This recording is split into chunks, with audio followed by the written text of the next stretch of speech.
निताई गौर हरि बोल राधे श्याम। आज हम आए हैं यहाँ पर यमुना जी के तट पर। ये बहुत प्राचीन शिवालय है। जब कभी मन उखट जाता है तब यहाँ चले आते हैं।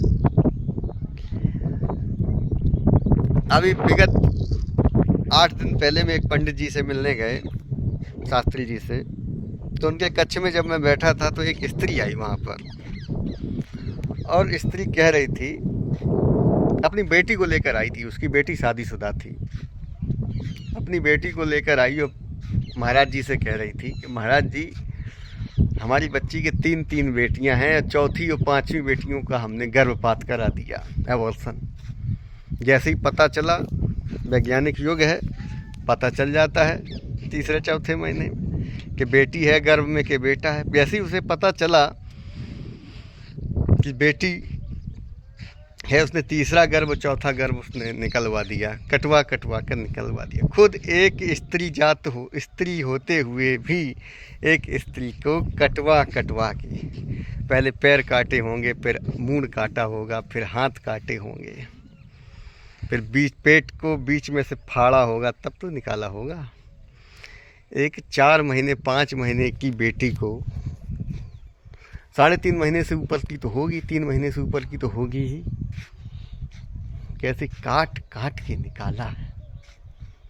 एक बार भी नहीं सोचा। और ऐसे डॉक्टर देखो, डॉक्टर तो देखो, वो डॉक्टर नहीं है, वो सफ़ेद कोट पहने हुए जिंदा भूत हैं, जिंदा भूत, पिशाच बोलते, पिशाच हैं। जैसी कन्याओं को मार देते हैं। एक स्त्री जात होते हुए भी एक बेटी का कत्ल करा दिया, और हंस के बता रही कि महाराज 3री 4थी बेटी हो जाती तो परेशान हो जाते, वो तो हमने सफाई करवा दी। अच्छा, उसके पति ने नहीं जाना उसे। पति ने जब जाना, जब ये ऑर्गेनाइजेशन करा चुकी, और जब पति ने जाना तो पति उसका कितना, देखो, पति ने उसको बहुत डांटा। वो अपनी सास को भी डांटा कि तुमने ऐसा क्यों किया। जब मेरी 3 बच्चियां खाती, 4थी बच्ची भी खा लेती, 5वीं बच्ची भी खा लेती, अरे तुम खिलाती उसको।